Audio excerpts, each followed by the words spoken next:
નમો હરિયંતાણમ નમો સિદ્ધાણમ નમો આયર્યાણમ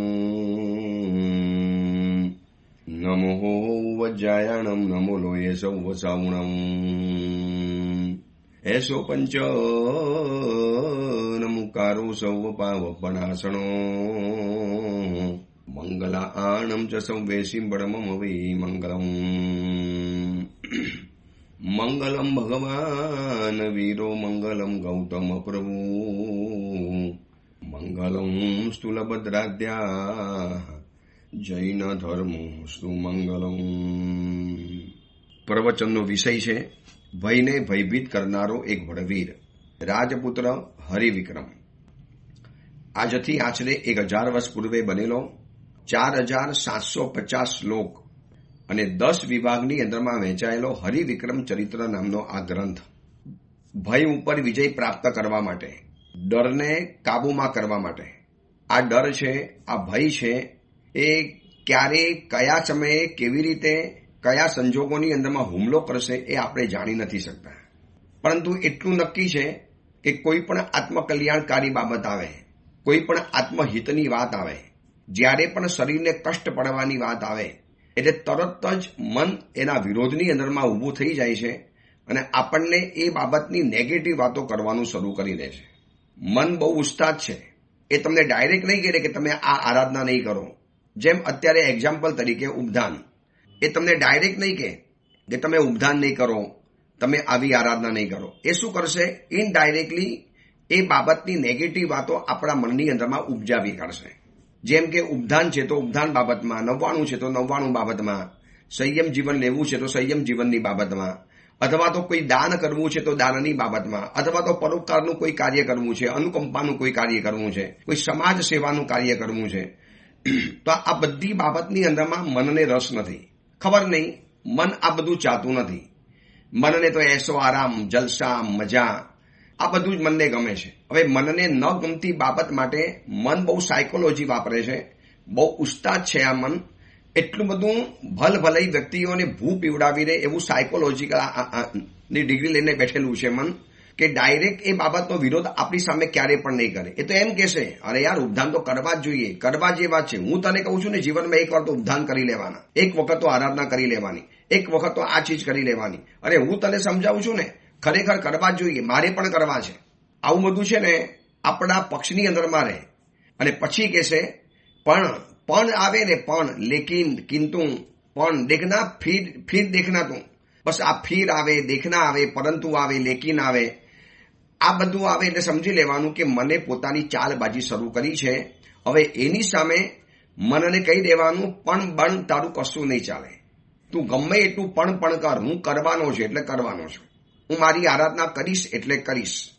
હું કોઈ પણ હિસાબે આ પાર પેલે પાર જઈને પણ મારી આરાધના કરીશ. મારે મારી આરાધનાની અંદરમાં પીછેહટ નથી કરવી. તું મને ગમે એટલું સમજાવ ને, તું ગમે એટલું મને આ બાબતની અંદરમાં નેગેટિવ વાતો બતાવી દે. અને મેં તમને જે કીધું ને, એ આજના ભલભલા સાયકોલોજીસ્ટ ડોક્ટરો પણ આ જ બાબત સમજાવે છે કે મન ન ગમતી બાબતની નેગેટિવ ઇમેજ આપણા મગજની અંદરમાં ઊભી કરી લેશે. એટલી બધી નેગેટિવ ઇમેજ ઊભી કરી દેશે ને કે આપણને, હવે જેમ કે આપણને નહીં ગમતી વ્યક્તિ, મનને જે વ્યક્તિ ગમતી નથી ને, અને એની સાથે આપણે સંબંધ બાંધવા જઈએ એટલે મન શું કહેશે? છોડી દે, નકામો છે, કોઈ કામનો નથી, સેલ્ફિશ છે, બેકાર છે, ફાલતુ માણસ છે. આવી બધી નેગેટિવ ઇમેજ આપણા મનમાં એના માટેની ઊભી કરી લે. એટલે આપણે તો અનાદિકાળથી મનની દોસ્તી લઈને બેઠેલા છીએ. મન બદમાશ છે, મન ચાલાક છે, મન હોશિયાર છે. એટલે આ મન આપણને આ ચુંગાલની અંદરમાં એવું રવાડે ચડાવી દે, એવું ફેરવી દે. એક તરફ કહે છે કે ઉપધાન તો ખરેખર કરવા જ જોઈએ, પણ જો આ વખતે નહીં ફાવે. હવે તમે આ વખતે આ ચાન્સ ચૂકી જશો ને, અને પછીના વર્ષે જ્યારે ઉપધાન કરવા જશો ને, ત્યારે પણ મન કહેશે હમણાં રહેવા દે, આ વર્ષે નહીં, આપણે પછીના વખતે કરીશું. મનની પાસે પછી શબ્દ છે, હમણાં કરી લે, નાવ, જસ્ટ, હમણાં કરી લેવું છે, આવો કોઈ શબ્દ મનની પાસે નથી. તમે શાંતિથી વિચારજો, આ સુધીની અંદરમાં જેટલા પણ ધર્મ કરવાના સંયોગો આવ્યા અને જતા કર્યા, એની પાછળ મને નેગેટિવ ઇમેજ આપણા મનમાં જે ઊભી કરેલી હોય ને, ચાતુર્માસ હશે, કોઈક મહાત્માએ કીધું કે આ વખતે સિદ્ધિ તપ કરવાનું છે, આ વખતે શનિ તપ કરાવવાના છે, આ વખતે ફલાણો તપ કરાવવાના છે, એટલે મન સીધું નેગેટિવ ઇમેજ પકડી લેશે. થતું હશે કે આપણાથી ન થાય, એ તો બધા આપણું કામ નહીં, એ તો બીજાનું કામ. બસ આમ કરીને પછી ધીરે ધીરે નેગેટિવ બાબત, રોજ નેગેટિવ ટોકિંગ, એટલું બધું વાત મગજની અંદરમાં ઘુસાડી રહેશે. છેલ્લે આપણે હાથ જોડીને કહી દઈએ કે બસ તું કે એમ, હું હવે નથી કરવાનું. એટલે મન અંદરથી રાજીનું રેડ, મન અંદરથી ખુશખુશાલ થઈ જશે. આ સાયકોલોજી છે. એટલે ભયની સામે ઝઝુમવું હોય, ડરની સામે ઝઝુમવું હોય, તો એની સામે તમારે આંખમાંથી આંખ મિલાવીને વાત કરવાની. હું આરાધના કરવાનો છું, હું ઉપધાન કરવાનો છું, તારાથી થાય એ કરી લેજે, તને ન ગમે તો કાંઈ નહીં, હવે તો તને નથી ગમતું ને એ વધારે કરવાનું છું. આવી બાબત હશે ને તો જ આપણે આરાધનાની અંદરમાં આગળ વધીશું. અને આવી આરાધના જીવનની અંદરમાં કરવા માટેનો હિંમત પૂરી પાડે છે આવા ગ્રંથો. આ બધી બાબતો આપણને સમજાવે કે કેવી રીતે કરાય, શું કરાય, કેવી રીતે જીવનની અંદરમાં આગળ વધી શકાય.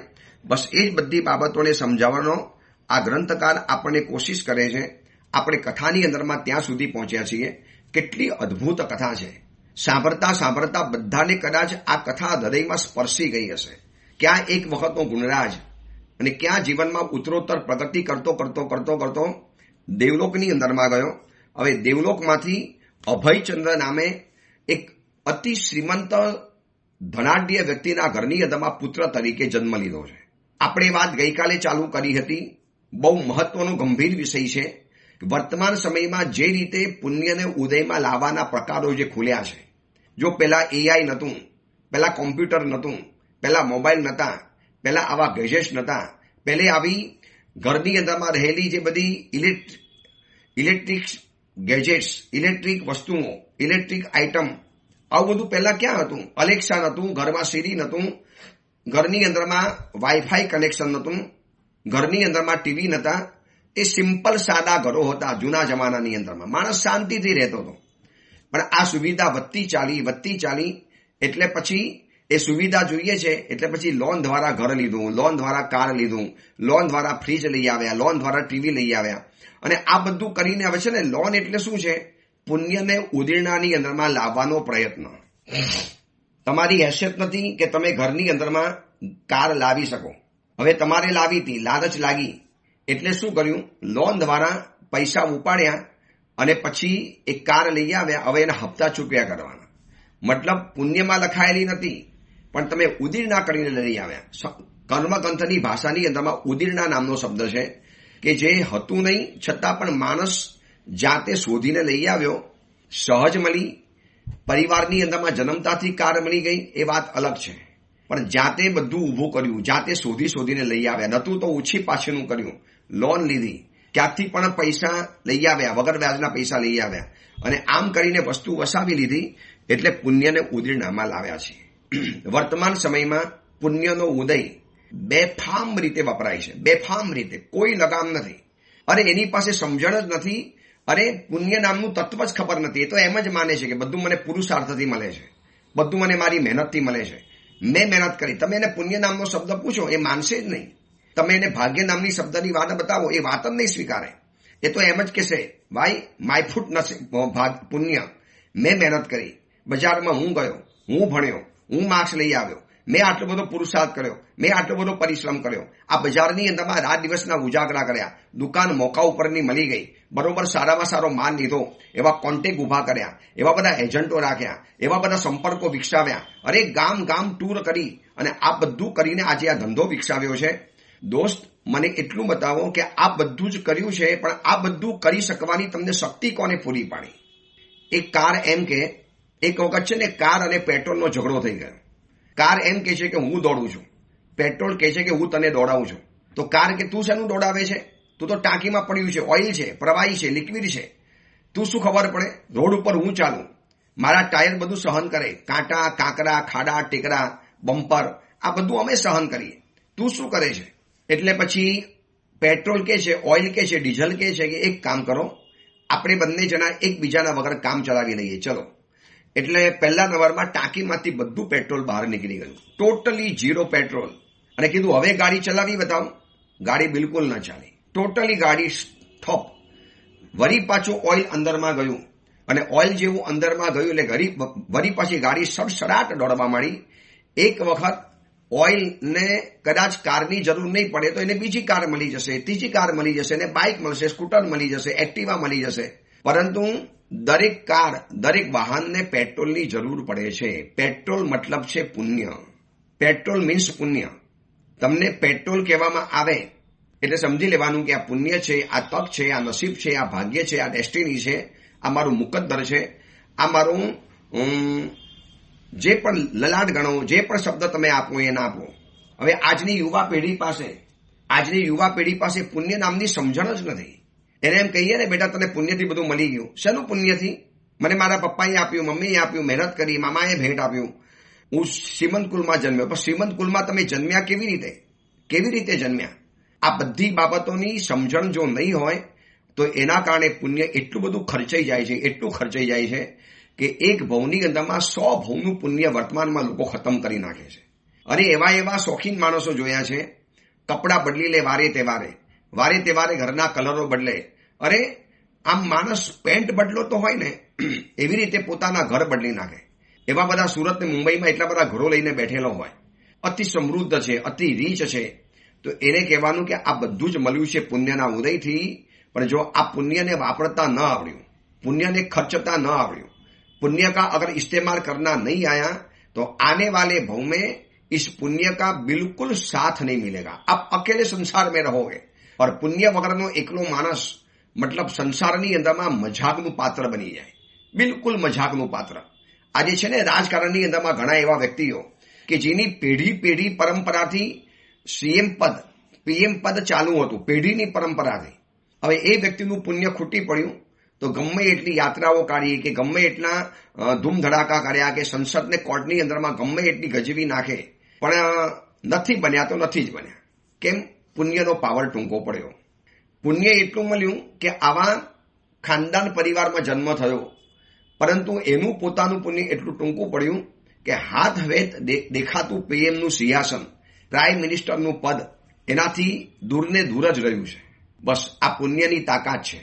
અને આ વાત હું તમને એટલા માટે બતાવું છું કે ગત ભવની અંદરમાં દેવલોકની અંદરમાં 2 પલ્યોપમનું દેવલોકનું આયુષ્ય ભોગવ્યા પછી પણ ત્યાં પણ નવું પુણ્ય ક્રિએટ કર્યું હશે.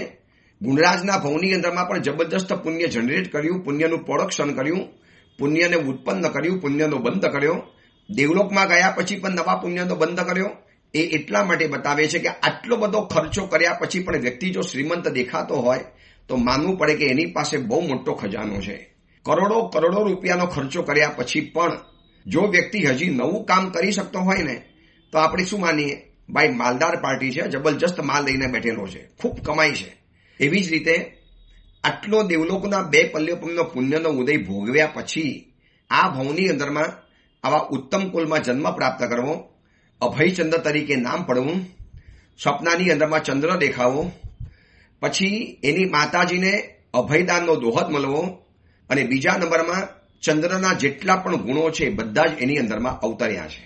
રૂપ, સૌંદર્ય, કાંતિ, તેજ, શીતલતા, ગૌર વર્ણ, દેખાવડો, જોવાનું મન થાય, સોલે કલાએ ખીલેલો, આ બધું જ મળ્યું છે પરભવના પુણ્યના કારણે. માટે કહું છું કે પૂર્વ પુણ્યને એની સાથે બહુ છેડછાડ નહીં કરો, એને જ્યાં ત્યાં નહીં વાપરો. બહુ જરૂરી હોય ત્યાં જ પુણ્ય વાપરો. ભલે દુનિયામાં હજારો વસ્તી શોધાતી હોય, મારે મારા પુણ્યને ખતમ નથી કરવું, મારે મારા પુણ્યને બરબાદ નથી કરવું, મારે મારા પુણ્યને જે તે વસ્તુની અંદરમાં નાખી મારે મારા પરભવને ખતમ નથી કરવો.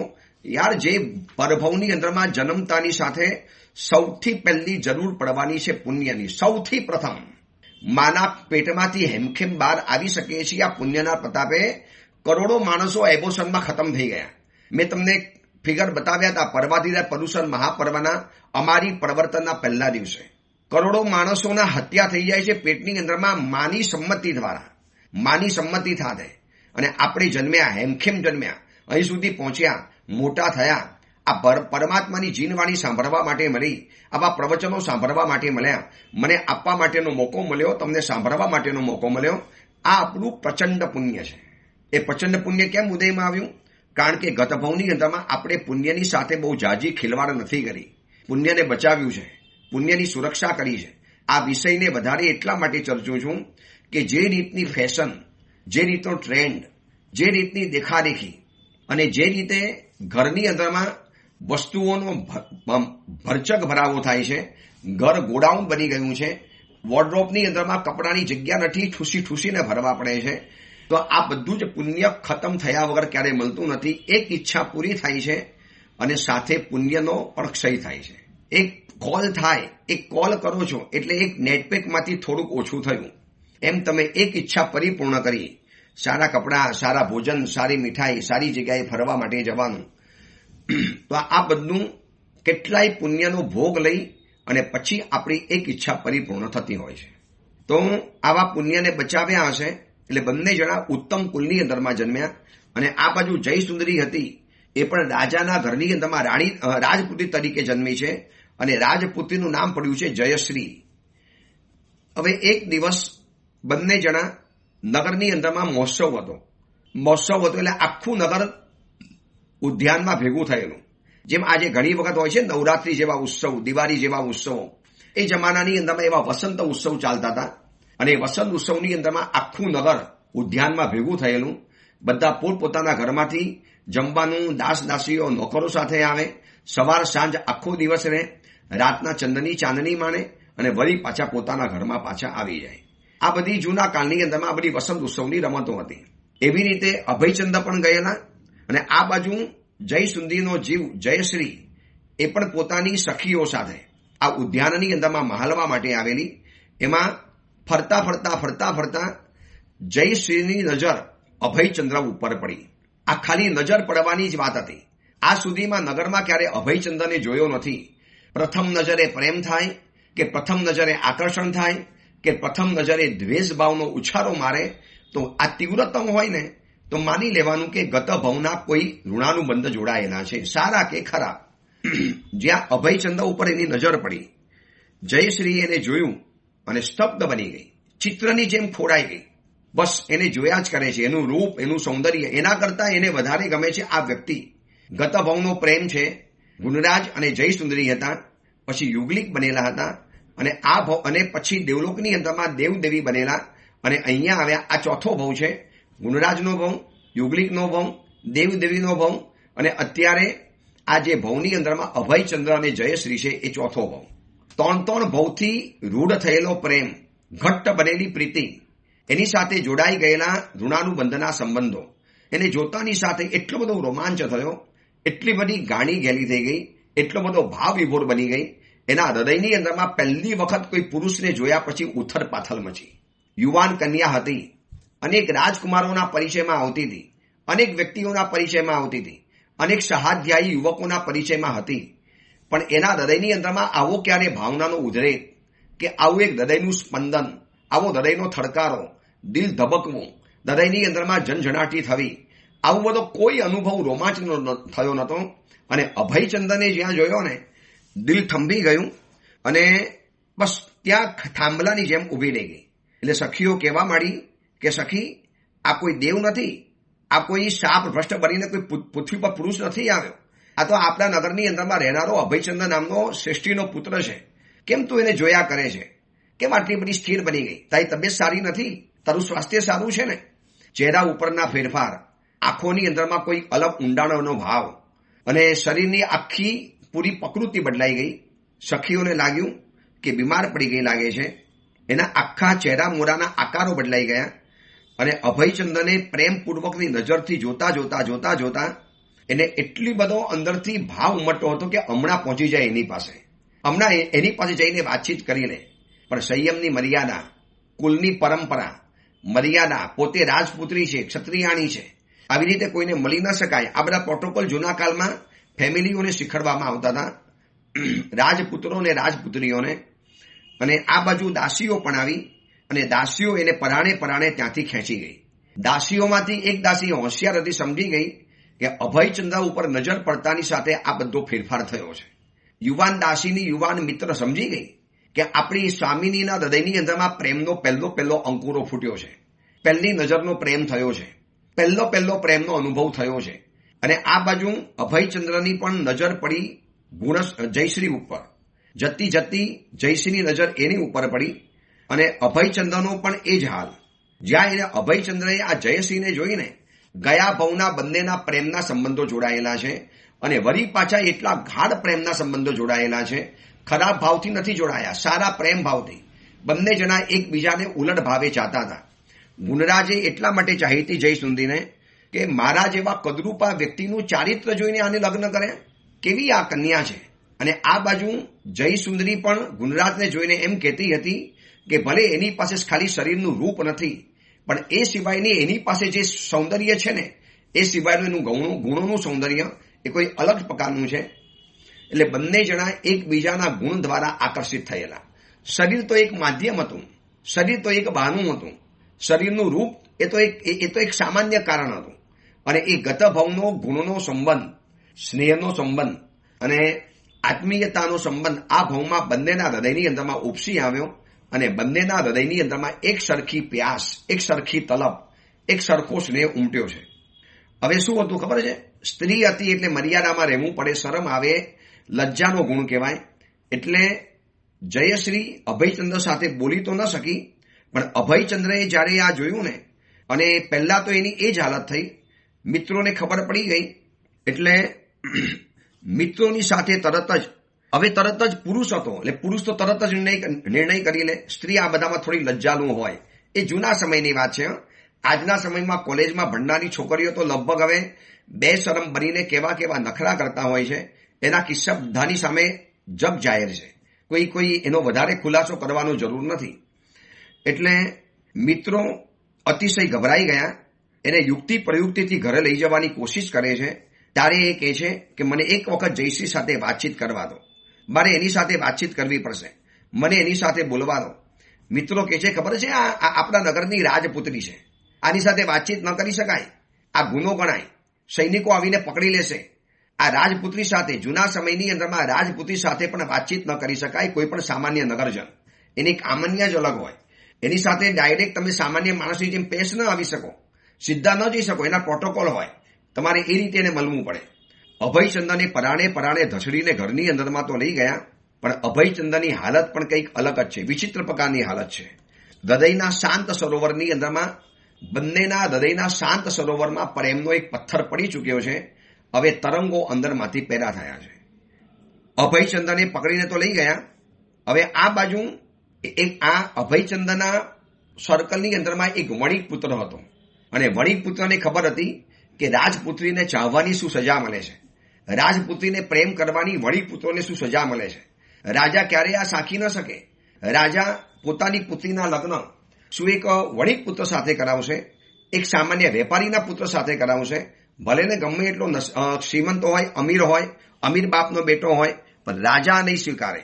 અને આ જો અભયચંદ્ર ન સમજ્યો અને જો આની સાથે વાતચીત કરવાની કોશિશ કરશે ને, તો કદાચ પરિણામ બહુ ઉલટું આવશે. એટલે ગભરાઈ ગયો. અને વણિક હંમેશા ગભરું હોય, ફૂંકીને પગલાં ભરે. એટલે એને જઈને તરત જ એના પિતાજીને વાત કરી, અભયચંદ્રના પિતાજીને, કે પિતાજી આમ તો બીજું જાજુ બગડ્યું નથી, પણ અભયચંદ્રને સમજાવી દેજો કે રાજપુત્રી સાથે વધુ સંબંધ બાંધવા ન જાય. આજે તમે પકડીને લઈ આવ્યા છીએ. કોણ જાણે અભયચંદ્રએ આજે આ જયસિંહ નામની રાજપુત્રીને જોઈ, આપણા નગરના રાજાની યુવાન દીકરીને, અને એની પાછળ એવો મુગ્ધ બની ગયો. એવો એની પાછળ જેમ ગાય ગોવારની પાછળ દોરાઈને એમ એની પાછળ ચાલવા માંડ્યો. એની સાથે વાતોચીત કરવાની કોશિશ કરવાનો પ્રયત્ન કરતો હતો. અમે તો પકડીને લઈ આવ્યા છીએ, પણ જરા એને કહી દેજો કે આપણી હેસિયત વણિક પુત્ર છે, તો આપણે એ પ્રમાણે રહેવું જોઈએ. આપણે કઈ રાજપુત્રી સાથે સંબંધો ઉભા ન કરાય. અને એ જમાનાની અંદરમાં ભલભલા શ્રેષ્ઠી પુત્રો પણ જ્યારે ત્યારે ગમે ત્યારે આવી રાજપુત્રીઓ સાથે વાતચીત નતા કરતા. મોબાઈલના તો જમાના હતા જ નહીં, વોટ્સઅપના તો જમાના હતા જ નહીં, ફેસબુક, ટ્વિટર, યુટ્યુબ, ટિન્ડર કે બધા જે બધા પણ જાત જાતના નામો આવે છે, આ બધા તો પહેલા હતા જ નહીં. આ તો બધું હમણાં આવ્યું. એટલે બધા સંબંધોને સંપર્કો ખુલ્લેઆમ થવા મળે. એનાથી ઘણા વ્યાપક નુકસાનો પણ સર્જાયા છે. ઘણા દીકરા દીકરીઓ ચારિત્ર ભ્રષ્ટ બન્યા છે. ઘણા દીકરા દીકરીઓએ પરિવારની અંદરમાં હોનરત ઊભી કરી છે. ઘણા દીકરા દીકરીઓએ પરિવારની અંદરમાં બહુ ઘમસાણ ઊભું કરેલું છે. એ આપણે વિષય ક્યારેક પકડીશું. પરંતુ અભયચંદ્રના પિતાજીએ જ્યારે આ વાત સાંભળીને, એટલે અભયચંદ્રના પિતાજીએ કીધું કે આને સમજાવવું પડશે. આ ગાંડાને ખબર નથી કે રાજપુત્રી સાથે આવા સંબંધો બાંધવાથી આપણે રાજદ્રોહી ગણાઈએ છીએ, રાજાનો અપરાધ ગણાય છે. વગર રાજાએ કે રાણીની પરમિશન લીધા વગર, સંમતિ લીધા વગર ડાયરેક્ટ રાજપુત્રીઓ સાથે વાતચીત ન કરાય. અને આ બધા નિયમ જરૂરી હતા. વરના તો જે તે વ્યક્તિઓ પહોંચી જાય રાજપુત્રી પાસે અને જે તે વ્યક્તિ રાજપુત્રીના ફાયદા ઉઠાવી લે, એની રૂપ સંપદા કે એના ધન સંપદાનો ફાયદો ઉઠાવી લે. એટલે રાજાએ આ નિયમ બનાવેલા હતા. એટલા માટે તો એની દાસીઓ ધસડીને લઈ ગઈ. આ બાજુ બંને જણા પોતપોતાની આ હવેલીમાં બેસે, અભયચંદ્ર અને રાજપુત્રી છે રાજભવનની અંદરમાં. અને આ બાજુ જેવા એના પિતાજીને ખબર પડી ને, એટલે એના પિતાજીએ અભયચંદ્રને એકાંત સ્થળની અંદરમાં બોલાવ્યો અને પ્રેમથી કીધું કે બેટા, ડાયરેક્ટ નથી કહેતા. જોજો હવે આ પિતાજીને ભૂલ બતાવવાની પણ પદ્ધતિ કેવી છે, આ ખાસ શીખવા જેવું છે. ઘરની અંદરમાં દીકરા દીકરીએ ભૂલ કરી, ઘરની અંદરમાં દીકરા દીકરીએ કઈ ગડબડ સડબડ કરી, તો એવા સમયમાં એને ઠપકો કેવી રીતે અપાય એ પણ સિસ્ટમ એથી જાણવા જેવી છે. ડાયરેક્ટ જઈને નથી કીધું, એ ડોબા શું કર્યું, રાજપૂતી સાથે જઈને વાતોચીતો કરતો હતો, કઈ અક્કલ બક્કલ છે કે નથી, ધંધો ચોપડ કરવો છે, તારા બાપની ઇમેજ બગાડવી છે, તારા બાપે આટલું બધું એમ્પાયર ઊભું કર્યું છે, કઈ અક્કલ નથી પડતી, સમજી જા, આવી રીતે ન જઈ શકાય, રાજાનો અપરાધ ગણાય. આવા કોઈ શબ્દો નહીં. જો આખી એક મનોવૈજ્ઞાનિક પદ્ધતિ છે. સામેની વ્યક્તિને ભૂલનો અહેસાસ કેવી રીતે કરાવો, સામેની વ્યક્તિને કેવી રીતે એની ભૂલ બતાવી અને ભૂલ બતાવનારો ખરાબ ન લાગે અને એને પોતાની ભૂલ ખરાબ લાગી જાય, બસ આ એક માસ્ટરી અને કલા હોવી જોઈએ. બાકી તમે કોઈક વ્યક્તિને ભૂલ બતાવો ને તો એને ખોટું લાગી જાય છે. પણ તમારે એવી રીતે એને બતાવવાનું છે, એવી રીતે સમજાવવાનું છે કે એને પોતાની ભૂલ પણ ખરાબ લાગી જાય અને ભૂલ બતાવનારો ખરાબ ન લાગે, ઉલટાનો સારો લાગે કે સારું થયું, તે મને બચાવ્યો, તે મને સંભાળ્યો. હવે પિતાજી એને અલગ રીતે કહેવા માટે માંગે છે કે બેટા, તમને ખબર છે આપણા વણિક પુત્રોના શું નિયમ છે? પુત્રે હંમેશા, એટલે એના દીકરાને કહે છે કે બેટા, આપણે વણિક છીએ અને આપણે વણિકોએ છે ને, પુત્ર પુરુષે હંમેશા પોતાની જાત પ્રમાણે આચરણ કરવાનું હોય, કોઈ પણ પુખ્ત પુરુષે. એટલે પિતાજીએ જે રીતે વાત શરૂ કરી ને કે આપણે આપણી હેસિયત પ્રમાણે, આપણે આપણી તાકાત પ્રમાણે, આપણે આપણી લાયકાત પ્રમાણે, આપણે આપણા ઔચિત્ય પ્રમાણે પુરુષે વર્તવું જોઈએ. કોની સાથે કેટલો સંબંધ કરવાનો. અભયચંદ્ર સમજી નથી શકતો કે પિતાજી શું ભૂમિકા કરે છે. એને તો એમ જ કે પિતાજીને આ બાબતની થોડી ખબર છે કે હું રાજપુત્રી તરફ ખેંચાયેલો, રાજપુત્રી તરફ મને આકર્ષણ થયેલું. પિતાજીને શું ખબર પડે? પણ એને ખબર ન કે પિતાજી પાસે બધા સમાચાર આવી ચૂકેલા છે અને બાપ એને કહેવાય કે દીકરાના મિત્રોમાંથી એક મિત્રને પોતાના પક્ષમાં કાયમ માટે લઈ લીધો હોય કે ક્યાં જાય છે, શું કરે છે, કોને મળે છે, કેટલું મળે છે, કઈ જગ્યાએ મળે છે, કેવી રીતે મળે છે, આ બધા સમાચાર તારે મને આપવાના. આવા સમજદાર બાપ પોતાના દીકરાના મિત્ર વર્તુળમાંથી એક ઠાવકો અને મેચ્યોર્ડ હોય ને, એને આવી રીતે સાધી લે, છેલ્લે બાળકની સુરક્ષા કરવા માટે. એટલે એને ખબર નથી કે મારા પિતાજીએ એક મિત્ર દ્વારા જાણી લીધું છે કે મેં શું પરાક્રમ કરેલું ઉદ્યાનની અંદરમાં. પહેલી વખત યૌવન સહજનો ઉછારો આવ્યો, પહેલી વખત કોઈ સ્ત્રી ગમી, પહેલી વખત કોઈ સ્ત્રી પાત્ર તરફનું આકર્ષણ પેદા થયું, પહેલી વખત જીવનની અંદરમાં સ્ત્રી તત્વ સાથેનો સંબંધ ઉભો કરવાની અંદરમાંથી ઘેલછા થઈ. આ બધું પહેલી વખત થયું. એવું નથી કે આ સુધીમાં કેટલી કન્યાઓને નહીં મળ્યા હોય. અનેક શ્રેષ્ઠી પુત્રોની કન્યાઓને વારે તહેવારે પ્રસંગોવાત મળવાનું થાય જ છે. લગ્ન ઇત્યાદિ સમારંભ હોય તો અનેક વખત આવા શ્રેષ્ઠી પરિવારો ત્યાં આવતા હોય છે. છતાં પણ એને એવી રૂપવાન શ્રેષ્ઠી પુત્રીઓ પ્રત્યે જે આકર્ષણ નહોતું થતું, એના કરતાં કંઈક અલગ જ પ્રકારનું આકર્ષણ આ જયશ્રીને જોતાને થયું. એટલે તરત એની સાથે વાતોચીતો કરવા ગયો. એટલે પિતાજી કહે છે કે બેટા, પુરુષે હંમેશા પોતાની જાત પ્રમાણે આચરણ રાખવાનું, પોતાની કુલની મર્યાદા એને ક્યારે છોડવાની નહીં. આપણું કુલ કયું છે, આપણાથી ઉપરવાળા કોણ છે, આપણાથી નીચેવાળા કોણ છે, અને પરલોકની અંદરમાં દુઃખ મળે છે અને આ ભવની અંદરમાં વાણિજ્ય આપણું ખતમ થઈ જાય છે. હજી સુધી અભયચંદ્રને ખબર નથી કે પિતાજી અચાનક આવું કેમ કહે છે. શું એના પિતાજીની સમજાવવાની પદ્ધતિ છે? જો અગર આવી જ રીતે છે ને દરેક માતા પિતાઓ પોતાના દીકરા દીકરીઓને જો ભૂલ સમજાવે, અથવા તો દરેક ગુરુ કે દરેક ગુરુનીજી જો પોતાના શિષ્ય શિષ્યાઓને આવી રીતે ભૂલ સમજાવે ને, આ એંગલથી, આના શબ્દો નથી કહેતો, પણ પદ્ધતિ, આ મેથડ, આ ભલે તમારા શબ્દો જે પણ વપરાતા હોય, તો એવા સમયમાં પ્રેમથી સમજાવો ને તો વ્યક્તિ ચોક્કસ પ્રકારને માની જાય છે. એટલે પિતાજીએ કીધું કે બેટા, વાણિયાની તો વિશેષ કરીને એવું વર્ણતુક હોવી જોઈએ વાણિયાની, કે જેના આચરણથી યુવાવસ્થાની અંદરમાં યુવાની અવસ્થામાં પણ એ વૃદ્ધ અવસ્થાવાળો જેવો ગંભીર દેખાવો જોઈએ. બેટા આપણી પાસે એવી હોવું જોઈએ, વાણિયાની પાસે એવી શક્તિ હોવી જોઈએ કે ભર યુવાનીમાં પણ એની પાસે ઘડપણનું ઢાપણ હોવું જોઈએ. વૃદ્ધત્વની અંદરમાં જે વિચારોની પરિપક્વતા હોય છે એ યુવાનીની અંદરમાં આવી જવી જોઈએ. બીજા નંબરમાં ઘણો પૈસો હોય તો પણ આપણે દરિદ્રતા જ બતાવવાની છે. આપણી પાસે ઘણું સ્વામિત્વ હોય તો પણ આપણે દાસ્યત્વ જ પ્રગટ કરવાનું છે. અને આપણી પાસે ગમે એટલું સ્વરૂપ હોય તો પણ આપણે કદરૂપા જ દેખાવાનું છે. બસ આ વાણિયાની પાસે આ હોશિયારી જોઈએ. જો આની કહેવાની પાછળનો ગંભીર ભાવાર સમજવા જેવો છે. એના પિતાજી કહે છે કે બેટા આપણી પાસે પૈસો બહુ હોય ને તો પણ આપણે દરિદ્રી છીએ એવું જ વર્તન કરવાનું. આપણી વર્ણતુક એવી જ હોવી જોઈએ. આપણી પ્રવૃત્તિ કે આપણી લાઈફસ્ટાઈલ એવી જ હોવી જોઈએ. બધું દેખાડો કરવાની જરૂર નથી, બધું બતાડી દેવાની જરૂર નથી. બેટા આ ખાસ ધ્યાનમાં રાખવાનું. અને બીજા નંબરની અંદરમાં સ્વામિત્વ આપણી પાસે હોય તો પણ આપણે દાસ બનીને જ રહેવાનું છે. ભલે આપણે નગર શેઠ હોઈએ પણ રાજાની સામે તો આપણે દાસ બનીને રહેવાનું. અને ત્રીજા નંબરની અંદરમાં ગમે એટલા સ્વરૂપવાન હોઈએ તો પણ આપણે કદરૂપા જેવી વ્યક્તિ જેવી જ પ્રવર્તન કરવાનું છે. હવે આ શું કહેવા માટે માગે છે? કેટલી અદ્ભુત પિતાજીની સલાહ છે, કેટલી અદ્ભુત પિતાજીની આ વાત છે, ખરેખર જાણવા જેવી છે. આ કથા જ અદ્ભુત છે. એટલી અદ્ભુત આ કથા છે કે વીરસેનનો પૂર્વભવ અકલંક અને અમલ નામના મુનિવર બતાવે છે. અને આખી આ મૂળ કથાને હરિવિક્રમ અને ભુવન સુંદરી રાણી જૈન નામના કેવલજ્ઞાની મુનિવરની પાસે આખી કહાની સાંભળે છે.